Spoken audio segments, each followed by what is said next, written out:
Michela Furin, candidato sindaco del Movimento 5 Stelle, il movimento, insomma, lo diciamo, ma tutti lo sanno, che fa riferimento a Beppe Grillo. Con Michela Furin facciamo prima una lettura del territorio, ovviamente dal vostro punto di vista, insomma. Certo, Ecco. tanto buongiorno.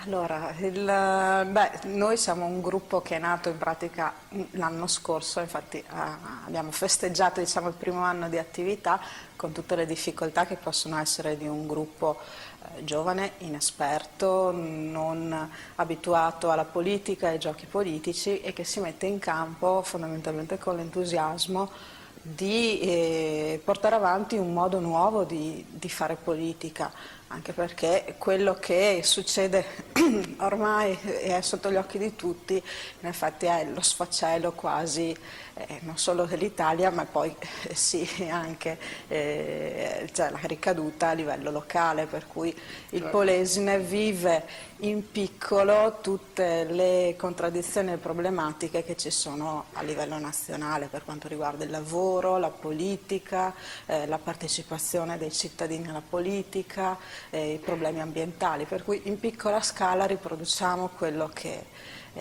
succede a livello nazionale e quindi noi ci inseriamo come una forza di cittadini, perché non ci consideriamo un gruppo politico, ma dei cittadini che vogliono cambiare per il bene collettivo il proprio bene, perché questo modello ormai esistente è esploso, non ha più nessun futuro secondo noi e secondo anche tanti altri cittadini che non si sono messi in politica ma che sono stufi di questo sistema dove ognuno pensa al proprio e non al bene collettivo, ha chiaramente bisogno di un rinnovamento. Quindi noi ci siamo inseriti in questo modo.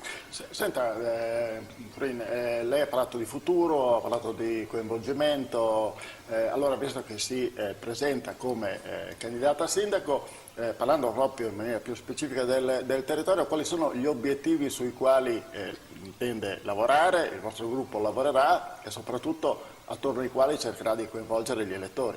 Certo, allora per quanto riguarda il territorio polesano ci sono tante problematiche, siamo presenti e candidati non solo a Rovigo ma anche a Adria, per cui lavoriamo intanto in queste due realtà. Logicamente l'intento finale è quello di andare a coprire tutta la provincia, ma piano piano ci muoviamo intanto dai grossi capoluoghi. Per quanto riguarda Rovigo le problematiche sono tantissime, a cominciare dalla questione che ultimamente è alla bocca di tutti del centro storico che sta morendo, della mancanza di un piano strutturale di viabilità, di parcheggi, l'assenza di eventi culturali e manifestazioni che funzionino da aggregante per i cittadini che vivono al centro e come è sempre stato ma che si sta accentuando sempre di più c'è la fuga verso l'esterno, per cui non solo i centri commerciali per gli acquisti ma anche c'è proprio la fuga dei giovani che non vedono futuro in questa città, per cui bisogna ricostruire piano piano un modello riaggregante nel centro che non faccia fuoriuscire le risorse che abbiamo. Ecco, ma detto, voglio dire, degli aspetti negativi che certamente ci sono, insomma, ma ci sono anche proposte rispetto, ad esempio, lei parlava di un centro storico che si svuota. Ecco, rispetto a questo il Movimento 5 Stelle che proposte mette in campo? Allora, intanto è vero che bisogna fare i conti col bilancio, con i soldi che vengono sempre a mancare, il patto di stabilità, per cui ci sono dei grossi vincoli, delle grosse limitazioni e adesso il fatto che il movimento non sia comunque all'interno del comune non ci consente di dire esattamente quali sono le risorse a disposizione perché non abbiamo al momento accesso a questi dati, per cui non posso al momento dire si può fare questo con questo budget a disposizione. Certo che ci sono tanti sprechi, tante inefficienze che possono essere migliorate a partire dalla gestione dell'amministrazione pubblica, degli enti, delle sedi, per cui già facendo un intervento di miglioramento e di riduzione degli sprechi si potrebbero recuperare una parte di liquidità che può essere poi investita invece nel sociale, nelle attività. E quindi questo dovrebbe essere il primo punto, quindi partendo da un'analisi dello stato di fatto. Io adesso non so quale sia la cognizione da parte dei nostri amministratori di quelle che siano veramente le spese al di là del bilancio dove si trova il totale, certo. Ma dove vanno distribuite le risorse anche solo per l'acquisto delle forniture, gli sprechi in luce, acqua, gas delle varie sedi. Cioè, a me spesso e volentieri è capitato di andare d'inverno e dovermi mettere in maglietta a maniche corte, ed estate bisogna usare il maglioncino per entrare nelle sedi. Ecco che questi qui sono sprechi che possono essere tranquillamente eliminati recuperando risorse che invece vengono buttate in tassazioni.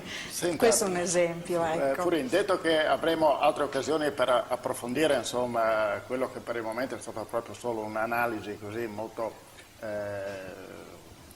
a volo radente, insomma, per certo. Così dire, di quelle che sono le problematiche del territorio. Per chiudere, che cosa dovrebbe convincere in qualche modo l'elettorato di Rovigo o di Adria, insomma, certo. A seguire il vostro movimento? Beh, noi innanzitutto puntiamo tutto sulla partecipazione dei cittadini alla politica e in modo concreto, non sono solo degli spot, perché noi puntiamo tutto sull'informazione, la trasmissione di queste notizie, queste informazioni ai cittadini in modo che siano comunque coscienti di quello che succede.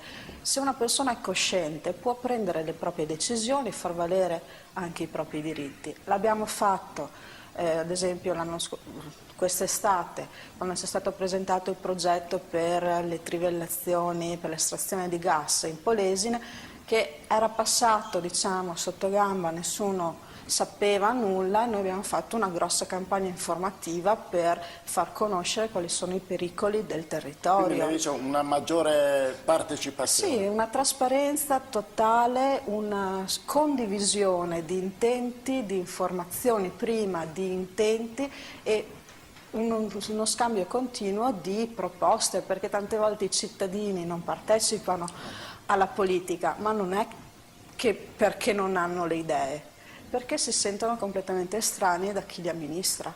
Noi invece vogliamo rovesciare completamente i ruoli, cioè noi facciamo il portavoce, la cassa di amplificazione delle idee, delle proposte dei cittadini che quindi le portano all'interno dell'amministrazione, l'amministrazione li segue e discute sui temi più importanti con la cittadinanza prima di prendere delle decisioni calate dall'alto. Ecco.